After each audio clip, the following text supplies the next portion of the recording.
আপনারা জানেন সবাই, এটা ষড়যন্ত্রমূলক একটা মামলা। যুক্তরাষ্ট্রের নিউ ইয়র্কে একটা মামলা হয়েছিল। সেই মামলা হয়েছিল সজীব জয় এবং তার পরিবারে মানি লন্ডারিং সহ তাদের বিভিন্ন ধরনের অপকর্মগুলো উদ্ঘাটন করতে গিয়ে আমি ওখানকার FBI মুখোমুখি হই।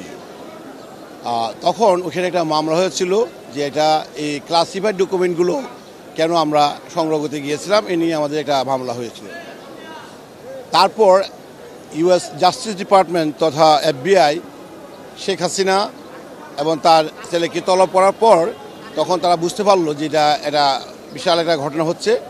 সেটাকে ধামাচাপা দেওয়ার জন্য তারা বাংলাদেশে এসে রমনা থানা, পল্টন থানা বিভিন্নভাবে এটা ওই যে আগরতলা ষড়যন্ত্র আমরা যেমন করে সংগঠিত হয়েছে তার সেভাবে একটা মামলা সাজিয়েছে।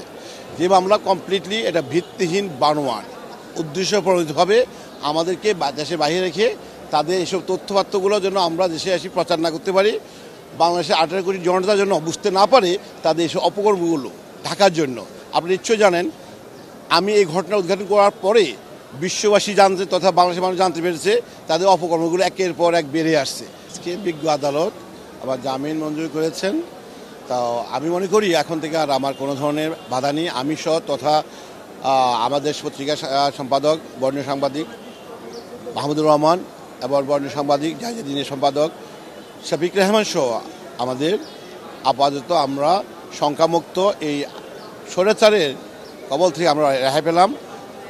এখন থেকে আপনাদের উদ্দেশ্যে বলতে চাই, আমি আগের বক্তব্য বলেছিলাম, এখন যে কোর্ট আদালতগুলো সেটা পেটি কোর্ট নয়, কিন্তু এটা আর নয়, এটা হলো জনগণের অধিকার আদায়ের কোর্ট, ন্যায্য বিচারের আদায়ের কোর্ট। এখন থেকে আর কোনো ষড়যন্ত্রমূলক মামলা চলবে না। আমি জাতির উদ্দেশ্যে বলতে চাই যে এ ধরনের এই স্বৈরাচার বিদায়ের ফলে বাংলাদেশের মানুষ এখন স্বস্তি পাচ্ছে। ইনশাআল্লাহ চির সুন্দরভাবে এই মানে বিভিন্ন ল অ্যান্ড অর্ডারগুলো সুন্দরভাবে পরিচালিত হবে।